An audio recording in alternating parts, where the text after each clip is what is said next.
The second thing I wish people understood about this case is that there isn't always a villain and a victim. When something terrible like this happens, understandably, that's that part. That's the part that I disagree with. There are villains and there are victims. This is a postmodern. As far as I know, no one is advocating that Lindsay should walk free. Okay, hold on one second. I think Dr. Anna she's very kind. I'll give her that. But all I did was I jumped over here on the Lord's internet and jumped over and I typed free Lindsay.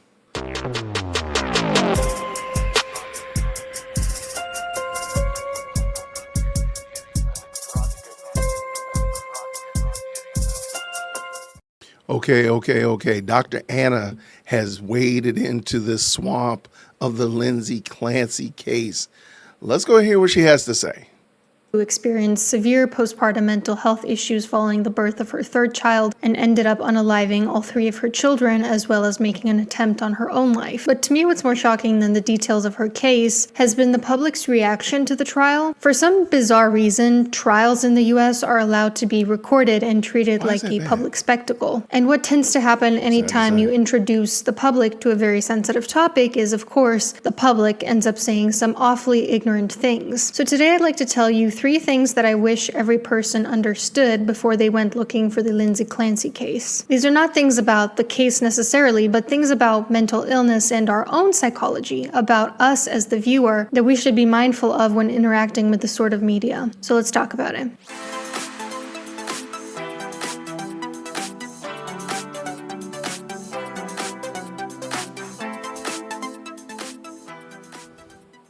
The first thing I wish is that people had a better understanding of mental health crises, especially postpartum ones and psychosis. When people hear about the brutal way in which 3 innocent children lost their lives, one of them just a baby, they're understandably angry and they want someone to blame. But the truth is, when someone is in psychosis, it's one of the extremely rare situations where a person might not be in control of their own actions or lucid enough to understand what they're doing, to understand what is reality versus delusion. As far as I know, no one is advocating that Lindsay should walk free. Okay, hold on one second. I think Dr. Anna she's very kind. I'll give her that.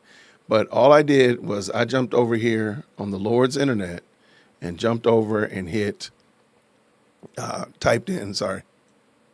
typed free Lindsay on TikTok, and literally her attorney is making that argument right there. And I'm sure if we went in here, there's tons of examples of people saying the exact same thing. So not to get too far into the weeds, but no, ma'am, people are exactly arguing that. That is 100% what people are arguing, that Lindsay Clancy should go free, not just meet some kind of, no, they want her free is a difference. So, all right, let's go back. Let's go. What you got to say, Dr. Anna? Innocent lives were brutally taken, and there needs to be some accountability for that. What's up for debate is her state of mind. It's what determines if she will go to prison or to a mental health facility. I have seen so many misunderstandings about psychosis in various comment sections over the past few weeks. For example, take a look at this comment, which says, she didn't go back to work and had older kids in daycare, and she still the kids. Maybe if she went back to work, kept herself busy and focused, her mental health would have improved. She had too much time on her hands to worry about shit. Psychosis is not the type of thing that you solve by just staying busy and focused. It's an extremely biological reaction, and in this case, seemingly caused by postpartum. The postpartum period causes a massive hormone drop in women, and while some women are lucky enough to not experience very adverse effects of it, others are not as lucky. Plus, the sleeplessness itself can trigger a mental health crisis in and of itself. Sleeplessness is a huge factor in the development of mania. Sometimes if a birth is traumatic, that can also play a role. None of these things that I'm talking about are the fault of the woman experiencing them. Hormonal changes, sleeplessness. But it's still nonetheless a decision that you made. It's still nonetheless a decision that you acted upon. If she were a pilot, would we allow her to go through and say, oh, well, she flew her plane into a mountainside, and would we excuse that? No, we would still say that there are tons of people that have perished because of that. Lots of damage was exacted because of what she did. I don't think we should give a duck and cover. Again, we can feel empathy for her and say, man, it's bad, but you made a bad decision. If she were driving a car, having a mania, going through this depression, and ran into somebody, we would do the exact same thing. So I have to disagree, Doctor. Trauma, postpartum mental health issues can look different depending on the person. A lot of women experience severe postpartum depression, where they maybe even have thoughts of wanting to hurt themselves. But they don't do it, though. But they don't do it. I'm not minimizing that women probably do. And she even said lots of women have this experience, but lots of women are not doing what Lindsay Clancy did. Lindsay Clancy went above and beyond. That's it. Postpartum OCD, where they experience intrusive thoughts and compulsions. Sometimes that can include intrusive thoughts of harm befalling them or their child. Some people develop postpartum mania, where their mind is racing, they function on little sleep, they act erratic and high energy, which it sounds like might have been the case for Lindsay. Some also experience postpartum psychosis, where they experience hallucinations and or delusions, which can sometimes involve commands to do violent things, typically in a way where it's framed as like the only way to save that person. Psychosis requires a very careful titration of medication because it can take a very long time to find a medication that works for that specific individual. There's a lot of diversity in terms of how someone with psychosis will respond to one medication versus another, and there's often. But we still cannot minimize the fact that Dr. Anna, she sinned against these people and killed them. So all of those other things might be well and good. They might be true. I don't know. This is definitely your wheelhouse as it relates to it. But she still killed those people. She sinned against her husband, her children, her in-laws, her family, and the society as a whole, and she must be held accountable. I don't think we should spend a lot of time trying to navel gaze about whether or not she meant to do it, whether or not she did it nonetheless. She did it nonetheless. And therein is the rub. And a lot of trial and error that has to be done before they can actually find one that's the right fit for them. A person in psychosis can still very much love the person that they're experiencing delusions about wanting to hurt. Like I said, in a lot of cases, they become convinced that it's the only way to help that person or to save them from evil. You better believe that you too would believe those delusions if you were in their place. It's easy to judge how you would react to a delusion when you're lucid-minded, but when you're in the thick of it, that's literally the definition of a delusion. You strongly believe it, even though. So why is it that the delusion never is, I can save this person by feeding them? Why is the delusion never, I can save this person by providing for them clothing, cleaning the house? Like, why is it always destruction? That's the part I think you have to answer. I say it's because we have a proclivity to sin.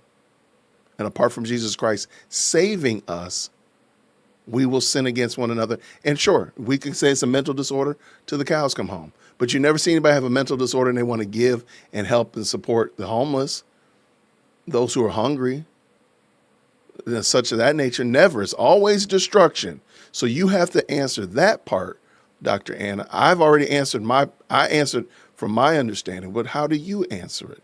That would be the question I would have for you. There's no evidence for it. Think about the things that you most believe in life. Something super, super basic, like who's the president of the United States or what color is the sky? And then think about suddenly the entire world trying to convince you that you're wrong, that that's not actually true, that you're experiencing a delusion. It would feel impossible. It would feel like, no, I know this to be true because it feels true. The way people are reacting to this kind of reminds me of the public's reaction to the Tourette's outburst at the BAFTA Awards. You know, like how people acted like, if I had Tourette's syndrome, I would only yell nice things all the time. Which, like, in the case of Tourette's, that's not how it works. By definition, people yell out taboo things because it's kind of like an externalized compulsion. You know, like people with OCD, they experience a lot of intrusive thoughts of like, oh my God, don't do this taboo thing. For people with Tourette's, it's almost like they experience those but externalized, where they actually say the taboo thing, even though it's very ego dystoning, meaning it is completely opposed to how they actually want to be. Their brain is saying, saying like, oh my God, don't offend this person, don't say something insulting, don't demean this person, and it inadvertently does the exact opposite. People were acting so high and mighty about like, if I had Tourette's, I would be perfectly proper all the time, just as people are acting very high and mighty now saying, if I had psychosis, I would have done things so differently. I would have I'm actually saying the opposite. Why is it? Now, she explained Tourette's, I guess. She explained Tourette's, but I would ask the same question. Why is it that persons with Tourette's don't run around and blurt out scripture? Don't blurt out a happy ABC song, the song that never ends. Why don't they sing Baby Shark, okay? Why don't they do that? Why do they yell out profanities and such of that nature? I don't know.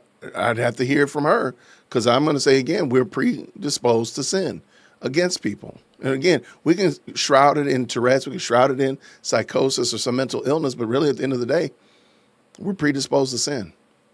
So our default behavior is sinful. So whether it be mania, Tourette's, some kind of psychosis, a mental disorder, whatever, we are going to default back to our base nature, which is to sin against one another. That would be my argument, but what would you say?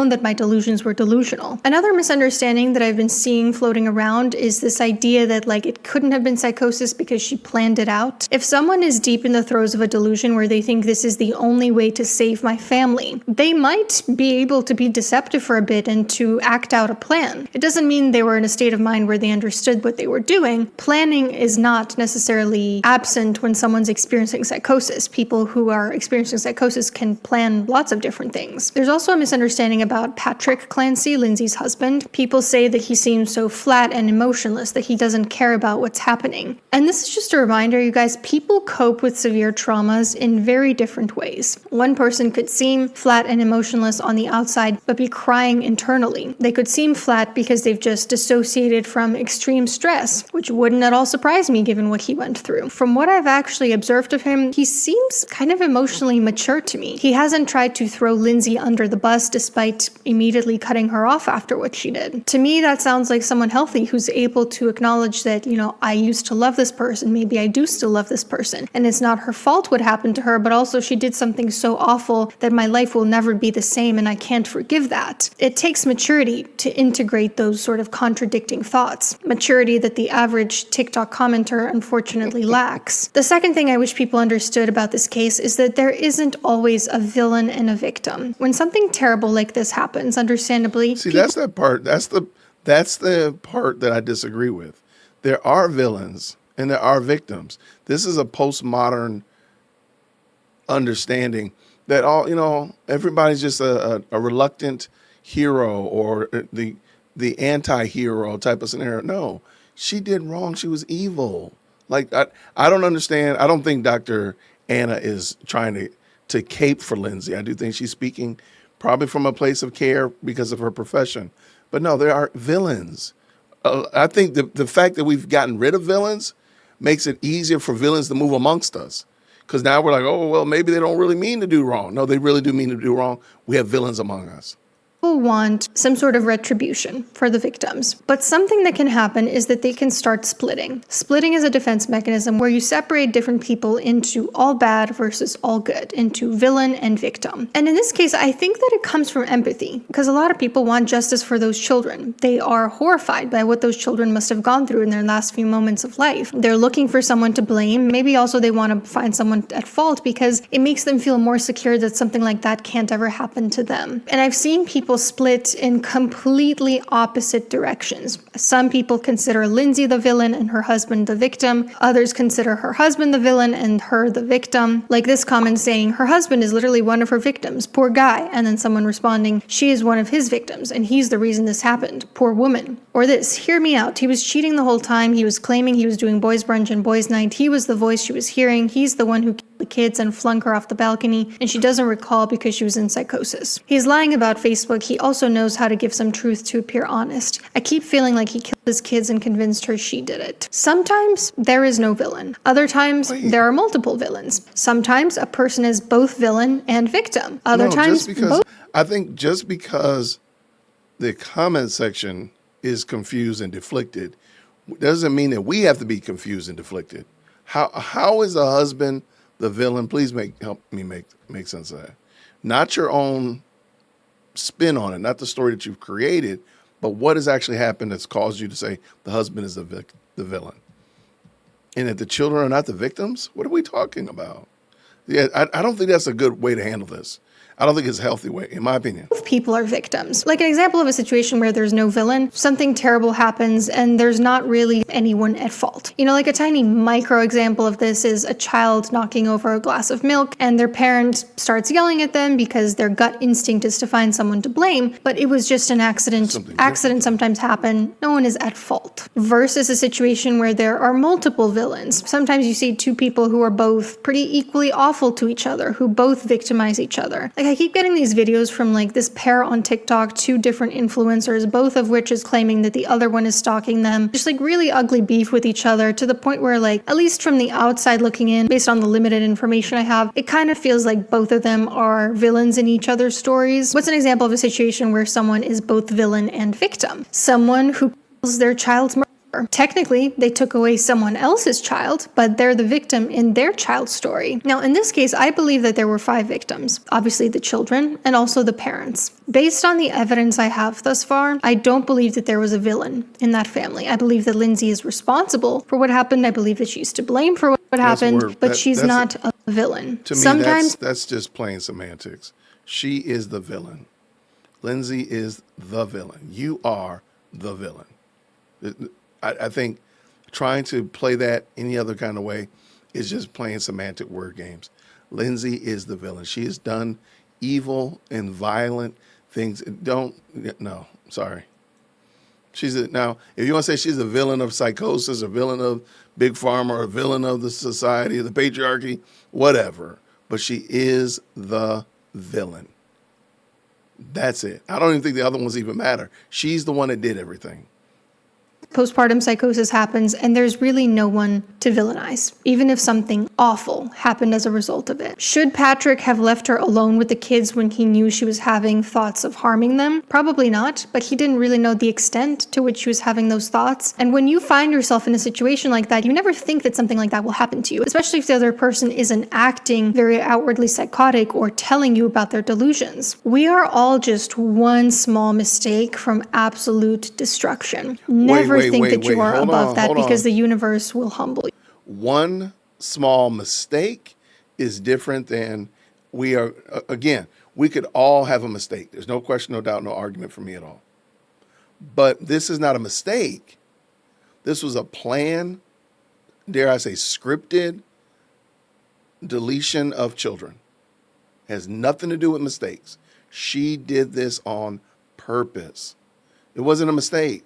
Even if I grant you the psychosis and the mental mania, she still made the decision to do it. It wasn't a mistake.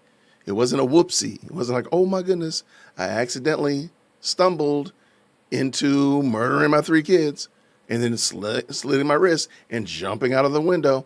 I accidentally did it. My bad. No, that doesn't happen. No. This is not a mistake.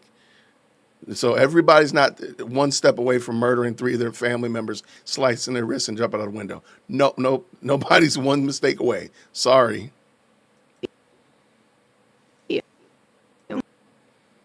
Why is it doing that? Maybe he wasn't as supportive of a husband as he should have been. I don't know. I don't know very much about their marriage. It's possible. That doesn't mean he's to blame for what happened. Plenty of people are subpar partners, but I don't think any of us would say, therefore, they deserve to have their partner murder their entire family. If anyone is to blame, to be honest, I feel like it's the mental health providers, or at the very least, the medical system as a whole. See, that's Despite how much therapists are encouraged to sort of protect themselves from legal repercussions when there's risk involved, it is for some reason remarkably hard to find help for someone in psychosis. Only someone at absolute rock bottom who feels like they're going to hurt themselves or others imminently can be kept safe. Otherwise, the system just lets them get sicker and sicker and sicker. And in this case, Lindsay Clancy did ask for help. She did ask to be hospitalized, and the providers turned her away. And the last thing I wish people understood about this is that these are real human beings. on the other side of the screen. These are not characters for your entertainment. These are not protagonists in a thriller novel. People are treating this like it's a psychological thriller they're watching with like a plot twist, like the conspiracy that Patrick was the male voice telling her to do it because he wanted to start a new life with his new wife. Listen, I get it. It does make me a little uneasy to see how he moved on so quickly with someone who has such a striking resemblance to Lindsay. It kind of reminds me of the book The Push. In the book,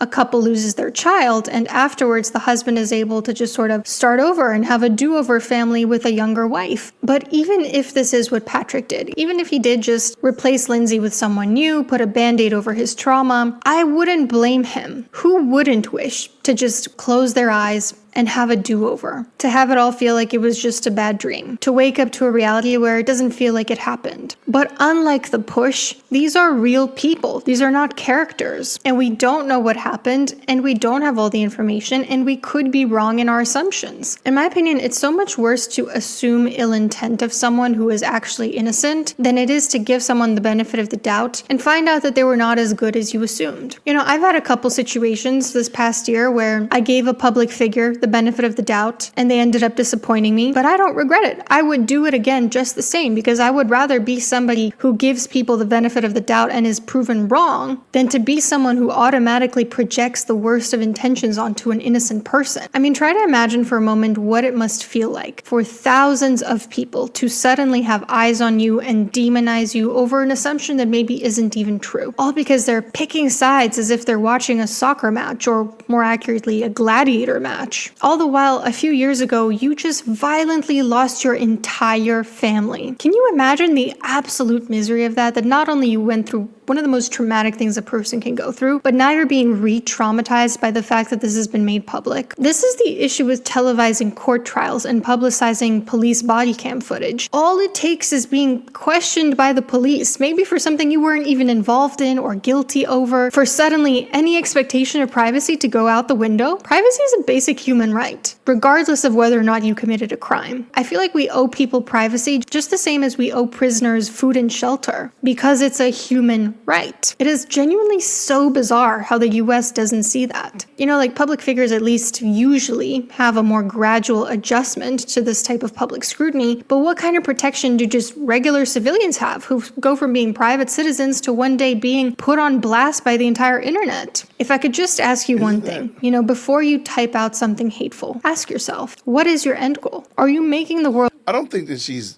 I think she's definitely, unequivocally speaking from her profession, which is fine. I think these are some things that we should consider. However, here in the United States, the reason we televise most of our legal cases, and I think they all should be, is for the ability to watch and to see and literally hold the justice system accountable. I guarantee you, if no trial was recorded or filmed or made public, I bet you it'd be a whole different game. I think literally everyone should. If no body cam existed, like what's the purpose of having body cam? But for us to be able to see, and you know, sometimes on this channel we kind of make fun of it, but to be able to see and hold them accountable. Can you imagine if it wasn't? What was it like before? I think we all know. So I don't know about that part. And that is a downside of being in this. Lindsay Clancy cannot claim that she doesn't want to be televised. Ma'am, you should not have wanted to kill your children. It's really that simple. It's not going to be much more difficult. So that is a byproduct of it. The criminal justice system is a byproduct of the criminal justice system. And being public and all of your stuff being aired out is a part of it. Do you want that to happen? I mean, it's real. It's real. So I don't know about that one, Dr. Ann. Let's finish up. A better or worse place? And be really honest with yourself, because you know a lot of people who say, no, I'm standing up for injustice, I'm making the world a better place. No, you're fucking not. What do you want? Do you want this person to take their own life? If they do, will you feel good about yourself? If they turned out to be innocent of the thing that you assumed they did, will you be able to live with yourself? To you and me, it might feel insignificant. Lindsay's actually admitted to doing it. Like, what is in it? Like, let's not talk about other nebulous stories. Let's talk about this one right here. Lindsay Clancy is admitted to doing it. How would she be found innocent? I might be missing something, so maybe let me know. Comment down below. So I don't know. And no, I don't want her to commit suicide at all. That'd be crazy. Like, what are we talking about? A few words typed on a screen. But to the person you're talking about, it could genuinely be the thing that pushes them over the edge. So anyway, those are just some thoughts that I had, some things that I wish people understood before consuming this case like a form of entertainment. Thank you for watching, and I hope you have a nice rest of your week. I like Dr. Ann. I still love her. I think she's a very excellent content creator. I just don't think that this one right here really falls in the same space. I think, again, like, you committed the crime. This is a byproduct of that. Us being able to see and to hear, to analyze and discuss and to duke it out in the comment section is a byproduct. Ma'am, hate to say it, don't kill your kids. This is not a mistake issue. This is not a mistake issue. We're talking about you made used your free will to make a decision to kill your children. Let me know what y'all think. Comment down below. Give me your 2 cents. Let me know what y'all think about it. I really do appreciate it. Thank you so much for supporting the channel. Until next time, my good people, grace and peace. Thank you so much for tuning in to another episode of the JWhit Podcast. If you enjoyed today's show, please do me a favor and hit me up with that 3-piece special. Like the video, subscribe, and of course, share it with somebody who would also enjoy this type of content. And make sure you leave a comment because I do pin the best comments to the top. So thank you so much for tuning in today. And until next time, everybody, grace and peace.